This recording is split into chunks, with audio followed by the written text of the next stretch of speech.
Bonjour tout le monde, alors j'espère que ça se passe bien pour vous sur les marchés en ce moment. Alors c'est vrai qu'il y a pas mal de choses à faire, hein, donc il faut en profiter, hein, c'est pas dit que ça dure. Donc aujourd'hui une petite vidéo pour revenir sur le mouvement qu'on a eu cette semaine sur le titre d'une petite biotech française. J'en profiterai aussi pour faire un point sur cette société, sur sa valorisation, sur son pipeline. Et on remarquera donc qu'en ce début d'année, le secteur biotech redresse un peu la tête après avoir beaucoup souffert ces 2 dernières années. Alors c'est vrai que le secteur est recherché et maintenant ce qu'il faut faire, c'est qu'il faut rechercher les valeurs qui ont du retard, qui n'ont pas encore décollé. Et justement, via l'offre premium vendredi, j'expliquais à mes abonnés sur un des salons que le titre ERIP n'avait pas encore flambé, donc ERIP c'est Eritech. J'expliquais qu'il fallait le suivre de près, que ça c'était vendredi à 14h. J'expliquais qu'il fallait le suivre de près, que la capitalisation boursière n'atteignait et s'est levée à 12 millions, que la trésorerie était de 47 millions. Donc tout de suite, quand vous voyez un tel différentiel, c'est que déjà la société, il va falloir la suivre de près. J'expliquais aussi que c'était une coquille vide, dans le sens où en fait il n'y a plus rien dans le pipeline, il n'y a que des déceptions, il n'y a que du préclinique, et puis surtout j'expliquais que la daube, que la société pourrait flamber à un moment ou à un autre. C'est vrai que quand on a un tel différentiel de valorisation, il suffit de pas grand chose, d'une petite étincelle pour allumer la mèche et pour justement voir le titre décoller. Et ce que expliquait aussi JM, c'est vrai que quand on a une telle trésorerie, il suffit qu'Eritech rachète une molécule, elle s'adosse à une autre biotech, qu'elle rachète une autre petite biotech. Il suffit qu'il y ait des rumeurs pour tout de suite qu'on voit le titre Eritech flamber. JM, un peu plus tard, à 16h08, poste un graphe de Eritech. On voit que le titre commence à flamber. Et moi, juste après, donc j'initie une ligne ici de 22 000 titres à 0,42. Alors voilà, c'est une ligne, on va dire, de petite taille. Mais je m'adapte à la liquidité du titre et puis aussi au carnet d'ordre qui est parfois creux. J'explique que je garde jusqu'à la semaine prochaine. Alors quand j'expliquais que c'était une petite daube, il suffit de voir quand même le parcours du titre depuis 2014. On a un graphique ultra baissier, beaucoup de déceptions. On avait eu des résultats intéressants en phase 2 dans le cancer du pancréas. Mais après, la phase 3 a été un échec dans cette même indication. Il y a eu des dépôts de dossiers auprès de la FDA. Il y a eu beaucoup de déceptions. Il y a eu des abandons justement de molécules. Donc là, le graphique est quand même très parlant. Et quand vous voyez ce genre de graphique, déjà vous pouvez vous dire qu'il y a eu beaucoup de déceptions, qu'il y a beaucoup de gens qui ont fait des moins-values dessus. Quand on regarde en vue daily, le parcours en 2022, on avait débuté l'année 2022 à 2 €. Le titre avait beaucoup chuté, mais il a encore bien chuté. Il a chuté jusqu'à 0,33 centimes, 0,33 €, 33 centimes. Donc voilà, c'était vraiment très baissier. Et puis c'est vrai que ce qu'avait posté JM, c'est que là on avait un peu, ça frétillait un peu, on va dire, avec une petite hausse des volumes. Et puis surtout, vu qu'on avait un secteur biotech qui frétillait, qui commençait un peu à se réveiller. Typiquement, c'est le genre de valeur qui pouvait aussi se réveiller. Donc c'est pour ça que j'ai initié une ligne sur le titre Eritech. Donc ça, c'était le vendredi. Le lundi, entre-temps, justement, je mettrai l'extrait de la newsletter. Entre-temps, j'en remets une couche auprès de mes abonnés Premium Hebdo via la newsletter Hebdo. Newsletter vidéo hebdo où j'explique que la biotech m'apparaît peu valorisée. Donc je mettrai cet extrait de newsletter à la fin de cette vidéo.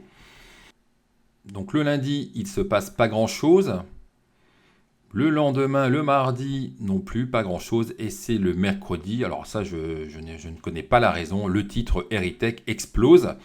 Donc moi je m'étais positionné à 42,2, donc j'allège tout de suite une première ligne à 48,8. D'ailleurs j'en informe mes abonnés premium. Donc c'est ici, d'ailleurs je vous montrerai les avis d'opéré, hein, là ils seront devant vous.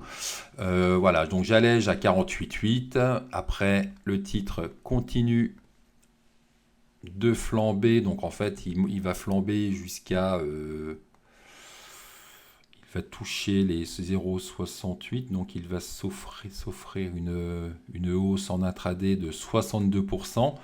Donc voilà, moi je commence à prendre mes gains ici 48,8 et puis après à 53 et à 57,8. Donc je solde ma ligne. On remarquera donc que l'oblique a été testé, donc cette oblique elle est testée en séance, mais le titre échoue puisqu'après là on voit un plus haut donc à 0,68 puis ça retombe, ça se traduit par une mèche. Pas mal de vendeurs, ils font tomber le titre sous cette oblique. Le lendemain, nouvelle tentative au contact de cette oblique baissière et nouvel échec. Là, on voit on avait des volumes qui étaient autour des 3,5 millions. Aujourd'hui, donc séance du jeudi, on est sur une baisse des volumes, on est sur 2 fois moins de volume, on est sur 1 650 000 titres échangés. Donc ce que je vais faire maintenant, c'est surveiller la réaction sur ce support et peut-être que je pourrais initier de nouveau une ligne sur le titre Erytech. Donc on restera en tendance baissière bien évidemment. Alors déjà il faudra voir ce que donne le titre, hein, sur ce support, voir si le support tient et peut-être reprendre le titre en cas de rebond. Voir peut-être voilà, s'il y a des volumes, alors là on voit que les volumes, hein, sont en baisse, hein. On avait eu des volumes conséquents, on avait eu des volumes de 3,5 millions de titres échangés sur la séance du mercredi. Là on a une forte baisse des volumes, donc il faudra voir ce que va faire le titre au contact de ce support et puis peut-être réinitier une ligne. Alors d'un point de vue fondamental sur le titre Erytech, donc il y a cette fameuse trésorerie à fin septembre qui s'est levée à 47 millions. Au niveau du pipeline, la dernière mauvaise nouvelle, c'était l'arrêt du principal programme Graspa. Là, on voit que la société elle est à la recherche de partenaires pour des programmes précliniques. Alors, de toute façon, même s'ils arrivent à trouver des partenaires, hein, ça va pas, les deals vont pas être déments, hein, certainement des mini upfront et peut-être quelques milestones, mais bon, vraiment, je pense pas qu'on puisse compter sur le pipeline, et c'est pour ça que j'expliquais que c'était une coquille vide, hein. Le pipeline pour moi vaut pas grand-chose pour l'instant. Donc un pipeline très très faible, une situation de trésorerie, très forte. Donc voilà, du préclinique dans les faits marquants, donc vraiment rien de spécial au niveau clinique, au niveau du pipeline. La société annonce que le niveau de trésorerie va leur permettre de tenir jusqu'à la mi-2024. Donc ils vont quand même continuer de griller un petit peu de cash, mais c'est vrai que ce cash burn va être quand même en forte baisse sur les prochains semestre, et on notera quand même, donc ça reste 47 millions, donc malgré le rebond du titre en ce début de semaine, on est sur une capi de 16 millions, hein, donc 16 millions de capi par rapport à niveau de trésorerie de 47 millions qui pourrait peut-être avoisiner les 42-43 en fin d'année. Ça reste une valorisation faible malgré donc cette flambée du titre en début de semaine. Et on notera quand même qu'il y a un fonds américain qui est passé sous les 15% du capital. Et je pense que c'est ce fonds qui continue de balancer des titres, qui continue de maintenir une pression vendeuse sur le titre Erytech. Donc ce fonds pourrait continuer donc, dans les prochaines semaines, hein, du mois de janvier et février, continuer d'exercer un peu de pression baissière sur le titre. Et qui pourrait, on peut mettre le titre un peu sous pression, sous un étau. Donc voilà pour le fondamental. Donc il n'y a vraiment pas grand chose, un pipeline faible et une trésorerie très forte. Bon, en tous les cas, voilà, cette vidéo c'est un peu pour vous mettre en avant le titre Erytech. Alors attention, ce n'est pas un conseil d'achat, c'est une daube. Enfin, c'est une daube dans le sens où la société a beaucoup déçu dans ses développements cliniques. Alors, il ne faut pas du tout s'attendre à ce que cette société, dans l'immédiat, nous sorte un blockbuster. Par contre, c'est vrai, voilà, ce qui est très intéressant, c'est sa valorisation, hein. Elle capitalise 0,25 son niveau de trésorerie. Alors, certes, cette trésorerie va être amenée à à être consommés sur les prochaines années. Alors je crois que justement dans leur communiqué, ils nous parlaient d'une trésorerie qui devrait leur permettre de tenir jusqu'à la mi-2024. Mais en tous les cas, avec cette aussi faible valorisation, je pense qu'il ne faudrait pas grand-chose pour que le titre rebondisse de nouveau. Même il suffirait qu'ils achètent une petite molécule, même en préclinique ou en phase 1, qui soit prometteuse, pour permettre au titre de rebondir fortement. Un adossement aussi pourrait faire rebondir le titre fortement. Donc c'est vrai que voilà, c'est peu valorisé. Après, il faudra surveiller aussi, c'est le cash burn, c'est la consommation de trésorerie à venir sur les prochains trimestres. Mais en tous les cas, au cours actuel, au cours de 0,4 euros, puis avec tous les éléments, tout ce qu'on sait sur la société au 12 janvier 2023, pour moi, c'est un titre qui m'apparaît vraiment très peu valorisé. Et puis je vous dis, une petite étincelle, une petite news, une petite rumeur, et on pourrait voir le titre flamber, spéculer. On pourrait voir une grosse spéculation sur le titre. Voilà, j'espère que cette vidéo vous aura intéressé. Si c'est le cas, n'hésitez pas à la liker, à vous abonner à la chaîne, et puis je vous dis à bientôt.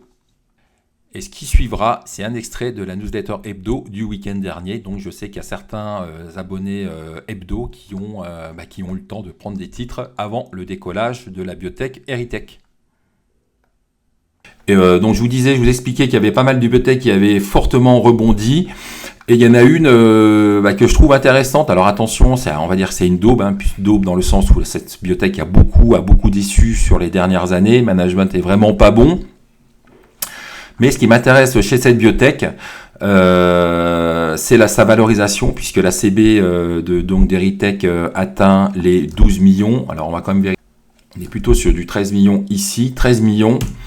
Mais qui est à la tête d'une trésorerie pléthorique de 47 millions. Ils ont fait une session, ça a permis de booster leur trésorerie. Donc ils ont une trésorerie de 47 millions, une capi de 13 millions. Alors c'est une coquille vide, dans le sens où le pipeline, il n'y a plus rien dedans. Mais on peut se demander de ce qu'ils vont faire de cette trésorerie. Et je pense qu'il ne faudrait pas grand-chose pour réveiller le titre. Il suffirait qu'ils achètent une molécule prometteuse, ou qu'ils rachètent une petite biotech pour permettre, ce qui permettrait au titre de se relancer. Donc voilà, ce qui est intéressant, c'est la très faible valorisation d'Erytech par rapport au montant de cette trésorerie de 47 millions. Alors c'est vrai qu'il y a une grosse pression baissière sur le titre, mais cette pression baissière, je pense qu'on peut l'expliquer par le fonds américain BVF qui est en train de sortir du capital, qui est passé sous les 15% du capital il y a quelques semaines. Donc c'est ça un peu, on va dire, le bémol par rapport à cette biotech. Donc on a une biotech très faiblement valorisée, mais on a aussi en parallèle une pression baissière sur le titre. Lorsqu'on regarde le graphique, alors c'est vrai, ce qui est aussi surprenant, c'est que le titre n'a pas vraiment annoncé de mauvaises nouvelles depuis les 0,8. Donc là, de toute façon, on est en tendance baissière, bien évidemment. Donc là, on voit à court terme que le titre essaie de relever la tête. Donc là, j'ai dessiné une petite résistance sur la zone des 0,40, mais voilà, il va falloir un peu plus encore pour que le titre se redresse. Mais en tous les cas, on a eu une petite hausse des volumes vendredi, donc un titre à suivre de près dans une optique spéculative, mais c'est le genre de titre qui pourrait fortement se redresser si la biotech continuait de relever la tête.